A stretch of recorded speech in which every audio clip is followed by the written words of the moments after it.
จอยสิไปอาบน้ำโอ้ยไอ้เห็นนั่น FC บนคอมเมนต์อยู่ว่าบอกให้น้องใส่ผ้าอาบน้ำหน่อยเด้อว่ะเจ้าบ่ได้อาบน้ำบ่จักอันนี้ฮะอาบทุกมื้อบ่วานนี้หนาวโพดบ่ได้อาบโว้จักมื้อแล้วบ่ได้อาบน้ำบ่อีหลีบอกความจริงเด้อห้ามขี้ตัวอาบมือตัวเจ้ามือนะ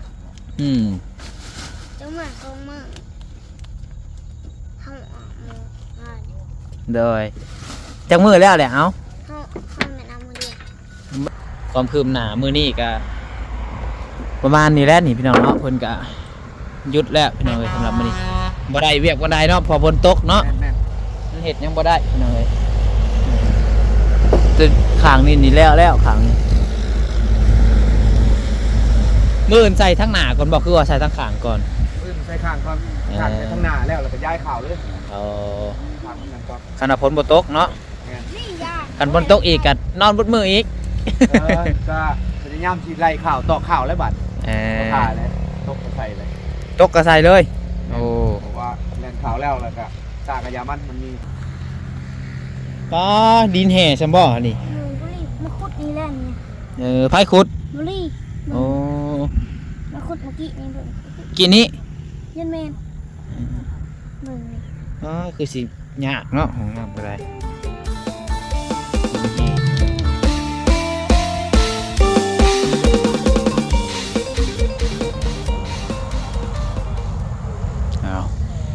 เปิดภาพขึ้นมาอีกในตอนนี้เพียงเนาะเสียงรถแลนบุญวันพี่น้องเนาะโตรถใหญ่รถบรรทุกพี่น้องเนาะเป็นสายเลย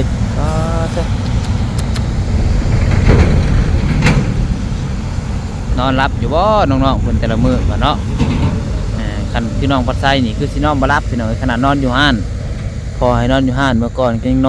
อนยากเพราะว่าห้านคือติดทางแบบนี้แหละเสียงรถบรรทุกตุ้มต่ำกลางค่ำคืนเนาะโอ้ยเกินติดทางนี่ก็ดีแบบนึงเนาะแต่ก็ดีแบบนึง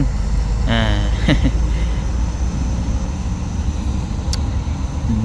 อาเปิดภาพขึ้นมาก็ยังอยู่บ้านอยู่เพื่อนของน้องสายฟ้าน้องบุญทวีเพิ่นคือเก่าเนาะเพียงเนาะโดยไปดีวันนี้เฮ็ดเสร็จแล้วบ่ก็ยังอยู่บ้านอยู่เพื่อนของน้องสายฟ้าน้องบุญทวีเนาะเพียงเนาะคอยคำลงแรงแล้วพี่น้องเอ้ยตอนนี้ก็ยังบ่ทันได้กลับบ้านกับซ่องพี่น้องเอ้ยพอดีว่าพอแล้วเฮ็ดอยู่กินข้าวแรงแล้วพี่น้องเนาะก็จังสิได้พากันกลับพี่น้องเอ้ยคือว่าทางไอดีเพิ่นว่ามีเมนูเด็ดแมลงว่าลาบซีนลาบปลาบ่เนาะเฮาก็สิอยู่เฮ็ดกินช่วยเพิ่นแล้วก็และพี่น้องเนาะเบิ่งไปนำกันพี่น้องเอ้ยตอนนี้ฝนก็กำลังหยุดตกพี่น้องเนาะเที่ยวหยุดเที่ยวตกเที่ยวตกเที่ยวหยุดอยู่นี่แหละพี่น้องเอ้ยฝนก็ได้ได้นี่ฮะก็หยุดได้ประมาณ10นาที20นาทีนี่แหละพี่น้องเนาะเอา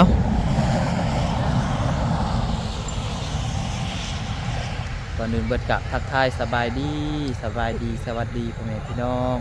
สบายดีปาลุงและเอฟซีกันเบิดสุคนบนสมองสุบอลบอกว่าอยู่ฝั่งลาวฝั่งไทยและก็อยู่ทาง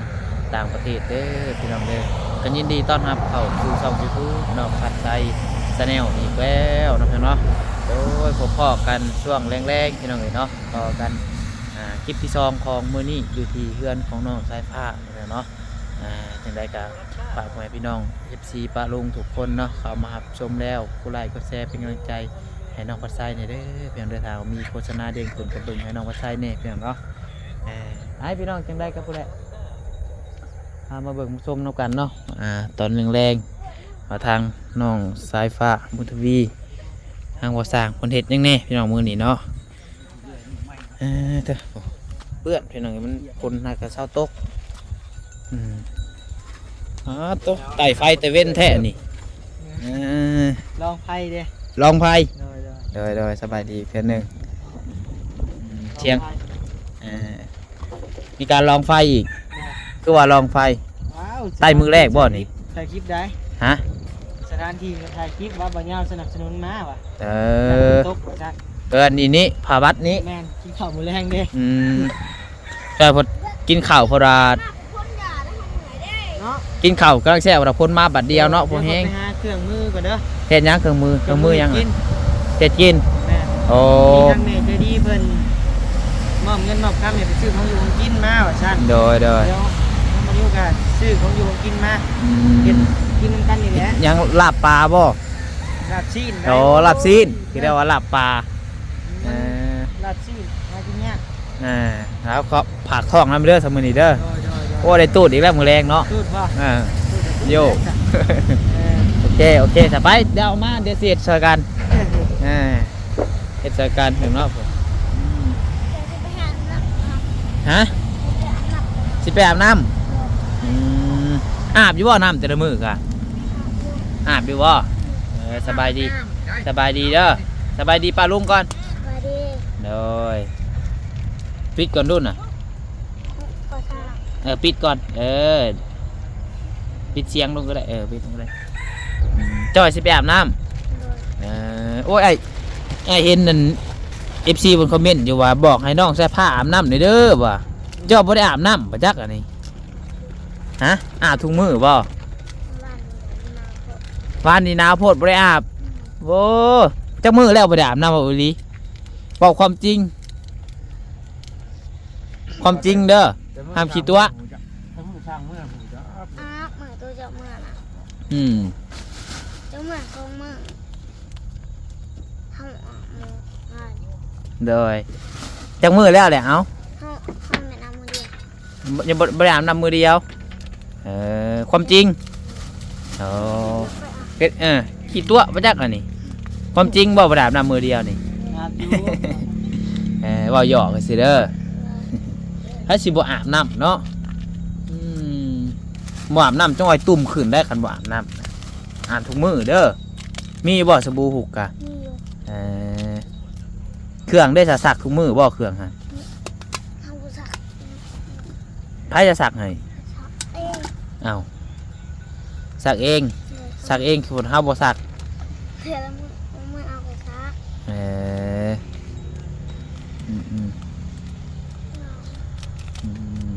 อย่างมือก็ซักเครื่องก็นุ่งมือหนึ่งแล้วเปลี่ยนมือหนึ่งแล้วเปลี่ยนเด้อ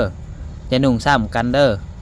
จอยมันเปื้อนมันคันเฮานุ่งตัวเก่าแล้วมันสิเห็นในตุ่มขึ้นมันช่างขึ้นเด้ไปหารับประทานฮะรับประทานแล้วพาไปเอาผักติ๋วหาท่านประธานไปเอาผักติ๋วอยู่ไสอยู่ลุมป่าผู้บ่ให้ท่านประธานยังประธานยาวประธานบ่น่ะโอ้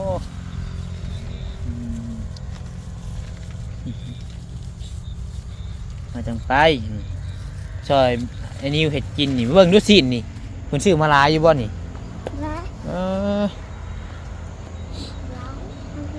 ใส่ไอ้ลูกหลายอยู่บ่ใส่เต็มเลยเปิดบ่อึ๊บเพิ่นเอาอันนี้หัดนี่ได้เบิ่งเด้ผักอีสังก็มีอยู่นี่เราบ่มีนี่เด้โอ้ซีนเย็นน้ำก้อนมีทั้งลมซีนหมูอันนี้เนาะนี่น่ะซีนหมูดึงขึ้นมาอึ๊บซีนงัวตัวนี้ซีนงัวตัวนี้โอ้แดงๆสดๆเลยคุณเนาะสดแล้วมันแซงแบบ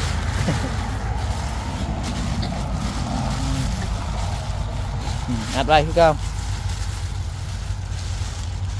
เจ้าก็กินบ่กิน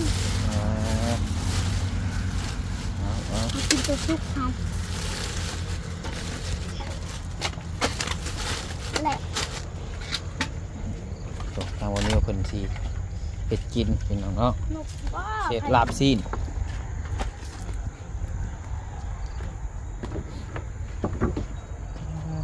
เตรียมการกัน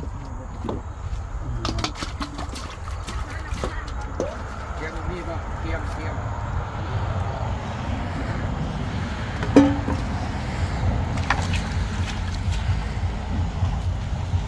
นะเนาะประมาณ ใส่มามื้อเดียวกันเนาะได้กินแนวแซ่บโลดเจ้านี่ โอ้คนมานเว้ย คักลีเจ้านี่เนาะ คนมานเห็นเนาะ งากินมันเนาะ เอาขอบคุณขอบใจทั้งแม่เพิ่นเด้อเนาะที่สงสารเมตตาเนาะที่ว่าฝากเงินมาให้บัดนี้ซื้อของอยู่ของกินเนาะบัดนี้ก็ขอบคุณขอบใจหลายๆเด้อเนาะ โดยขอบใจคือกันทางนี้กันเนาะยิ้มท้องไปอีกแล้วนี่ บ้า ใช้บ่สร้างหยุดเรียกแล้วบ่ เศร้าแล้ว ป่วยอยู่ และทั้งผู้สร้างกะ หึ และนี่ลาบชีแล้วหมักช่ำ หน้าก็จะเบ้งขึ้นเลยได้จังหน่อยนะเริ่มเลย อยู่ เป็นยังดอกกระจงแต่ใน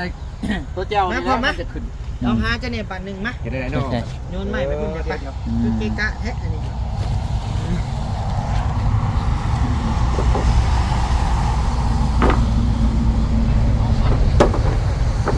ได้ครับว่ะเอาที่บ้านเครื่องนี่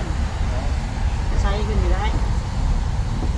มีโต๊ะเนาะหามเตียงบ่มา ว่านั่งพื้นเนี่ยเป็นบ้านเลยนะ คอยคำลงแรงเลยพี่น้องเนาะเอา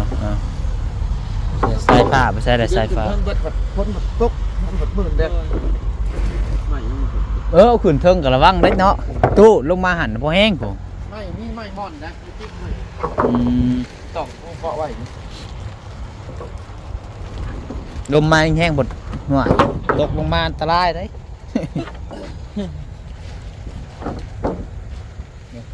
ใส่สายฟ้าไม่ใช่เลยวะ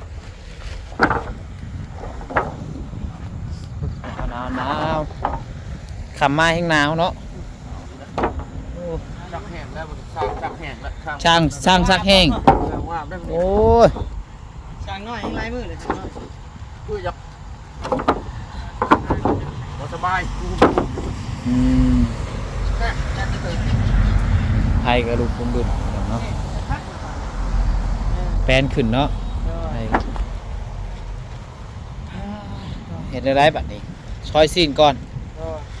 อืม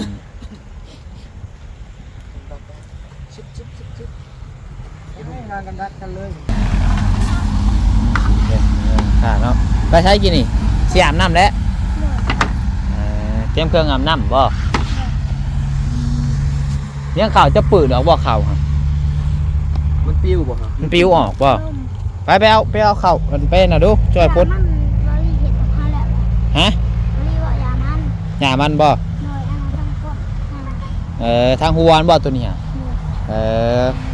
ที่แล้วามันปิวออกช่วยพ้นมาอีกมันเปียกเลยเนาะปั้นบ่ได้ไดเครื่องจะมีจักชุดเครื่องจะหา ลาย ลายอยู่บ่แล้วบุมีลาย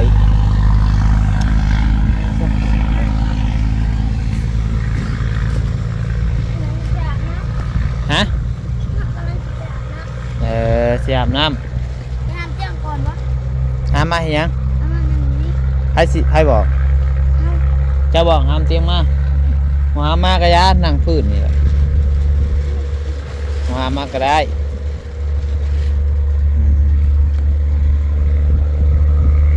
ตอนนี้ก็ค่ำเลยได้นี่พี่น้องเนาะ6 โมง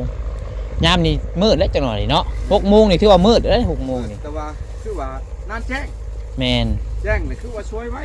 เลย เฮ็ดน้ำกับประทัด ตอนนี้ก็ค่ำเลยพี่น้องเอ้ย จะพ่องเลย 5 โมงปลาย6 โมง จะหน่อยชวนหนักท่านไปเก็บพักแล้วจะหน่อย มือเงินห้านไปได้เหรอวะ หานไปเป็นหยังญาตินี่เจ้ากะ เยอะ ญาติหยัง ทำดี ญาติผีญาติได้ไปสร้างผี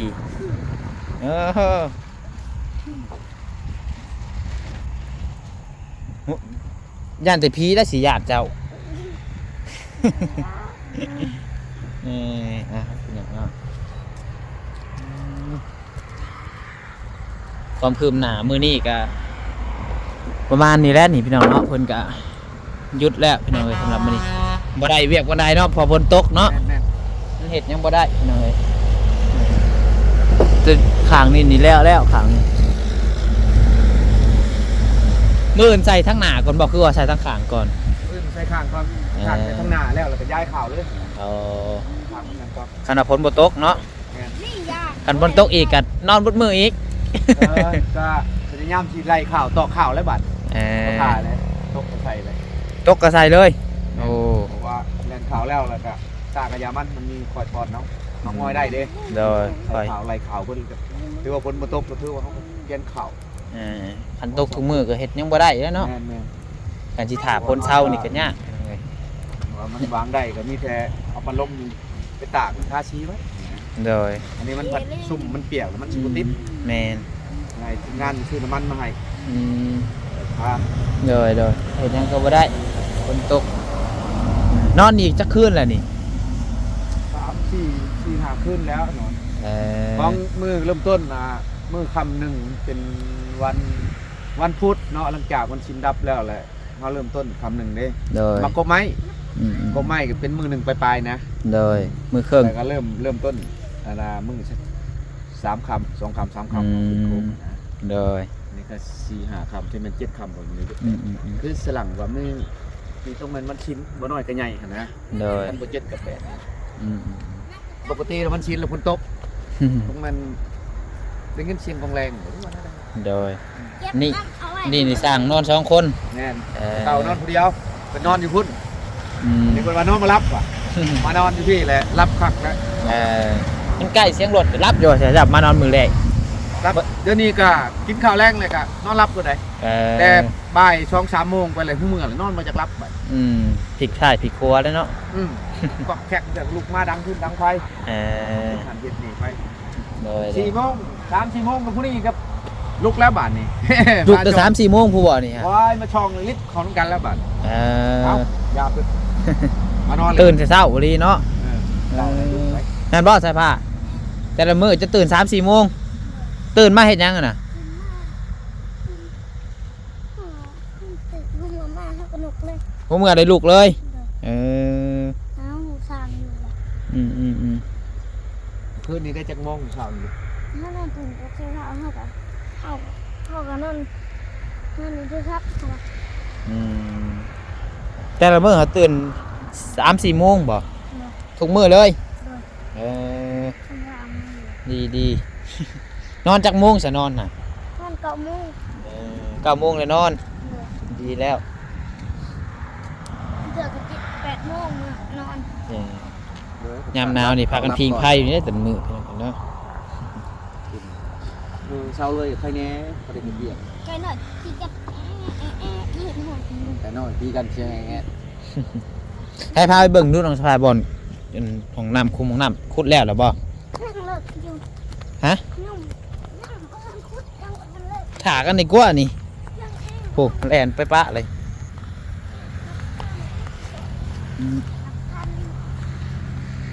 ป้าดินแห่ใช่บ่นี่ หนูบุรีมาคุดนี่แหละ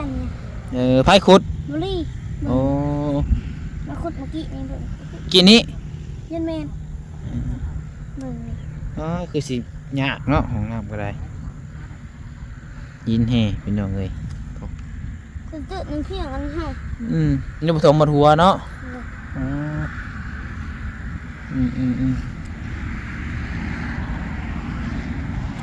เป็นน้องเนาะ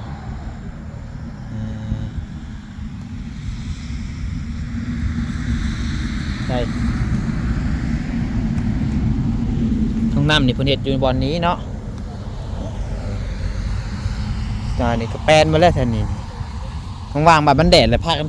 ตัดคือว่าสีหญ้านี่คันมีอันตัดหญ้าเนาะมีบ่อนตัดหญ้า บ่ บ่มี มันจะเขียว หญ้ามันยาวดีพี่น้องไอ้พวกญาตินี่ญาติงูเงี้ยวใช่ไหมแหละมันมีอันตัดหญ้าพอได้เอามาตัดให้มันเป็นเพื่อคันมีงบเนาะถมดินอีกนี่พี่น้อง ให้มันสูงกว่าไหหน้าเลยนี่จักโอ้2 รถ 3 รถผู้ประจักษ์นี่มันสิบ่กลัวจอยไปอาบน้ำไว้เด้อ เลย แมวมาจากโตแมวน่ะ ตัวเดียว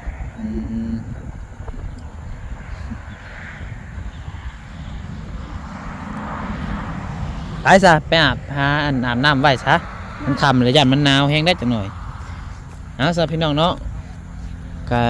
คลิปนี้ก็คือสิประมาณนี้แหละเด้อซะพี่น้องเอ้ยเนาะสำหรับ คลิปนี้ก็ได้มีแต่ว่าถ้าพบพ่อกันคลิปใหม่คลิปต่อไปพี่น้องว่าน้องปัจจัยไปทางใดต่อพี่น้องสำหรับคลิปนี้ขอลำลาไปก่อนแล้วผิดพลาดประการใดก็ต้องขอโทษขออภัยนำเวลาอยู่ดีเมงเบัดสุขูสู่คนพี่น้องเนาะความเจ็บใดความไข่อย่ามีปรารถนาสิ่งใดก็ขอให้ได้สมมุ่งมั่นปรารถนาขอบใจทุกคนดีเป็นกำลังใจให้น้องปัจจัยนะพี่น้องเนาะโดยอันนี้ขอลาไปก่อนขอกล่าวคำว่าสบายดี